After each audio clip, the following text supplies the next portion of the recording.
What is up, YouTube? Just got back. It is a whopping 48 degrees right now. All the snow we had is now melting.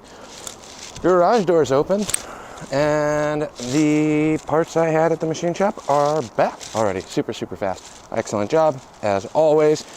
So we got the heads back. I don't have the valves actually assembled, which is why they're just kind of floating here like so. Got them both ported. I'm gonna go ahead and assemble the front head, which I did the flow bench numbers on. I'm not gonna assemble the rear yet because I do still want to put this back on the flow bench after break and I go back to work. I can throw these back on there and see what before and after looks like. Pistons are sitting over in the box. There's still a ton of oil on here. I gotta clean them up. Who's up there when he finished cutting the rest of the valves? What else did I do on these? We went through and he recut all of the valves. You never really want to rust them like this with them floating like that, but recut the valve seats, did a quick little 3-angle on the seats for me, and refaced or recut the 45s on the back side of the valves as well. So now I'm sitting here with a bunch of super fancy, freshly coated parts ready for reassembly and just waiting on the case for the welding repairs and crack repairs.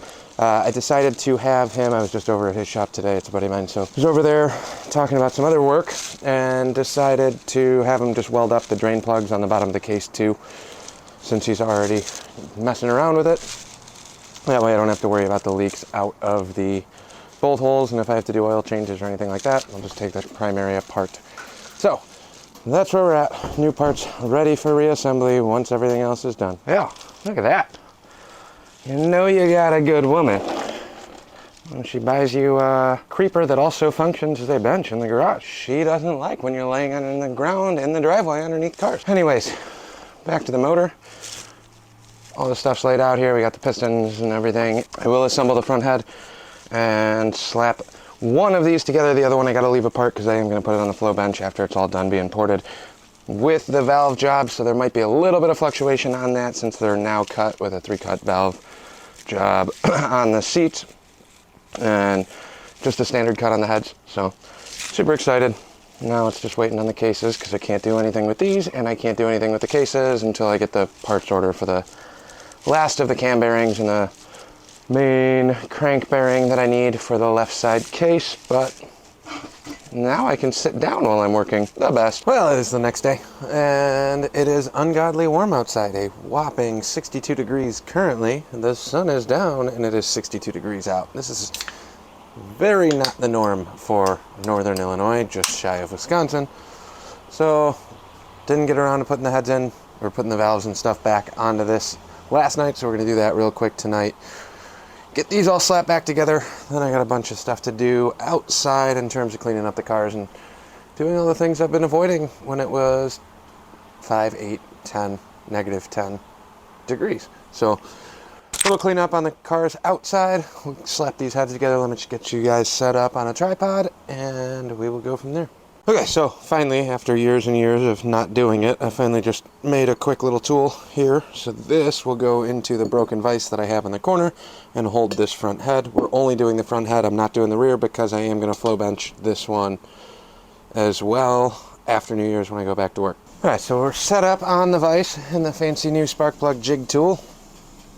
Got the head sitting the right way. This would have been way easier to port if I had this head over here. Also would help if I move this vise over to this corner of the bench where I actually have room to get to it. It's a little tight back here, but I'm going to slap these valves back in just so I have one head done. All right, so here's the valve train. Springs, double springed on both. You got your lower collars. I'm going to wipe these down real quick. Not going too crazy on cleanup on these ones. But you can tell the difference between the upper and the lower. This is a straight cut round hole, whereas the uppers have a chamfer to them, which is covered in crap. So we'll give that a quick wipe. Chamfered edge is the top of the valve. These are the bottom of your valve seats, or valve springs. Don't know how much it's going to show up on camera with you guys positioned over here, but I'm also not trying to do this. If it comes out like crap, I'll do another one when I get around to doing the other head. But for now, I'm going to leave you guys set up right here. Hopefully this kind of works. Can't really see the back side of the head at all.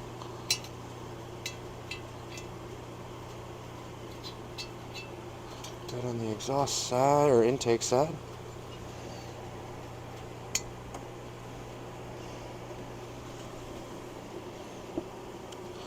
So these should slide over the valve seats.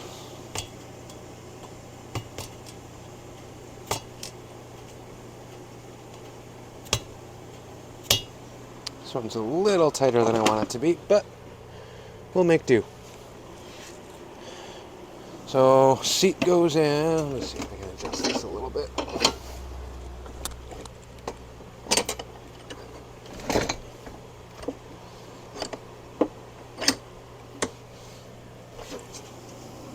Is that a little better? Yeah. Alright, so the valve seat is on.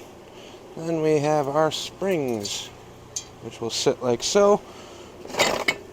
And not set up. Open up the cheapo Chinese Jeff Bezos special valve tool.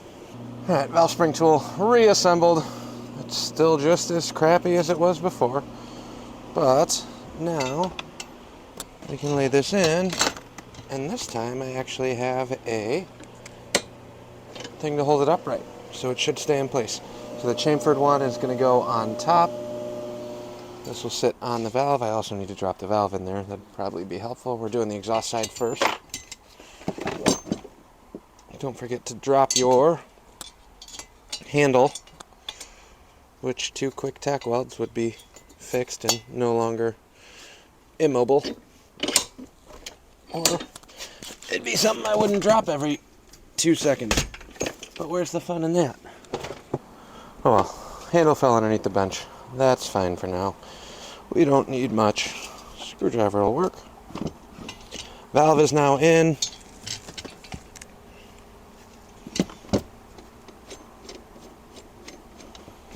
Get this set up like so. Very excited to use the spark plug tool I just made.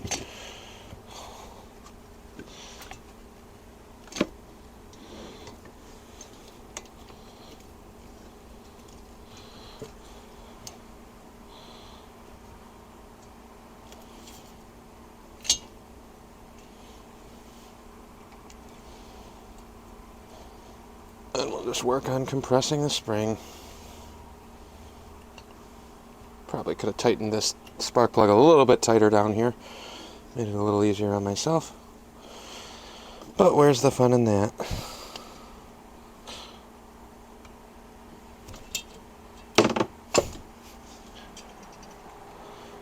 Way more fun when you drop everything you have.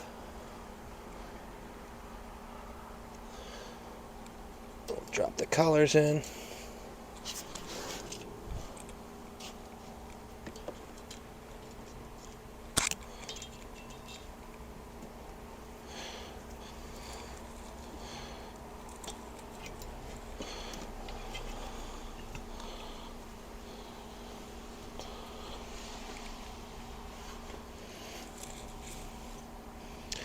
Make sure the keepers stay where they're supposed to. Like so.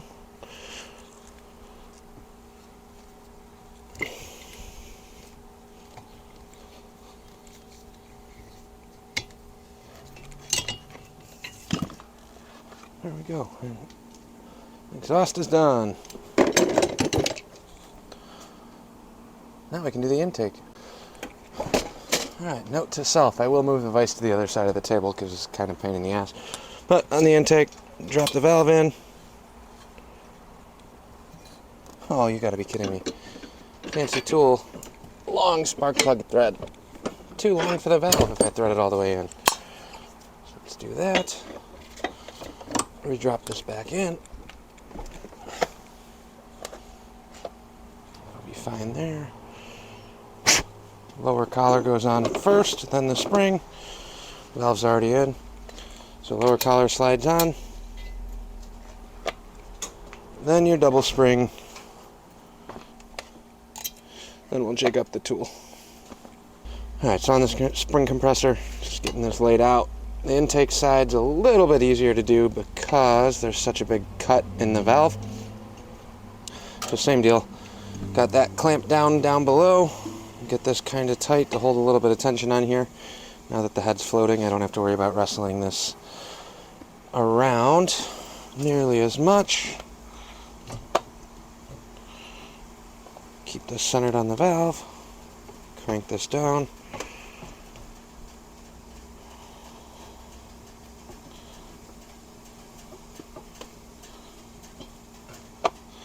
Like so. And our little keepers.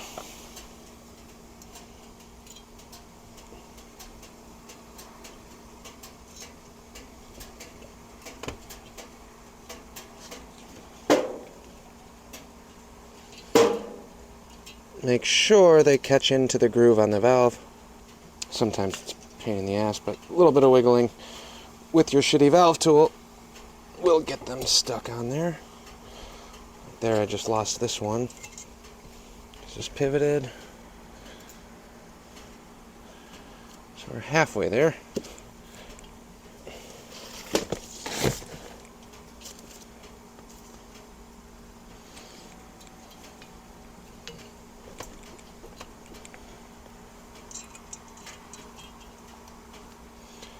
A little bit of assistance.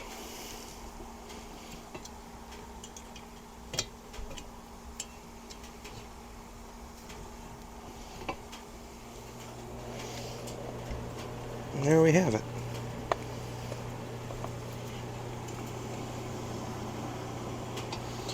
Get that loose enough to drop this off. Slide it over the head.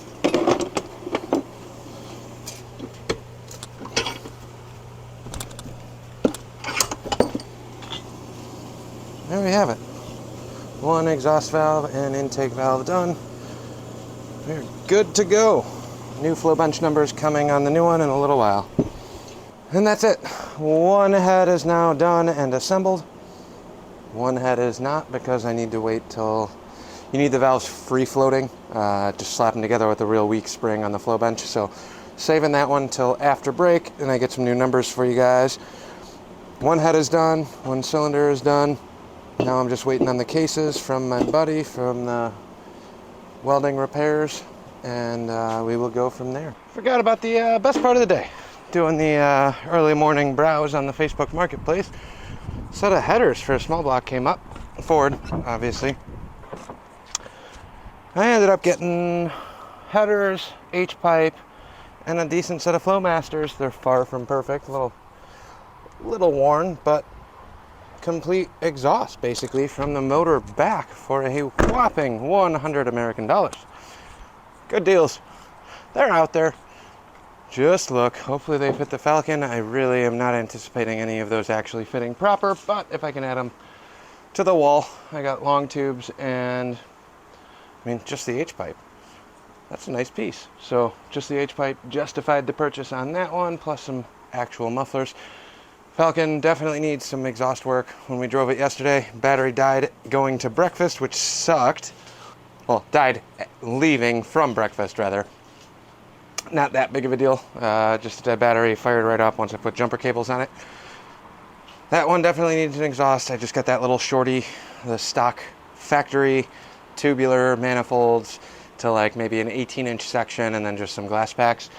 I do want to put an actual exhaust on this car at some point. I'll probably end up doing a Y-pipe off for an open header dump as well, since if all goes as planned, this will be seeing a lot of track time next year. So last little bit of updates. Wonderful day. Got one head back together on the motor. More of the welding is done. And picked up some budget parts for the hot rod. Win-win. Thanks for watching. Like, comment, subscribe, all those fun things. Catch you guys later.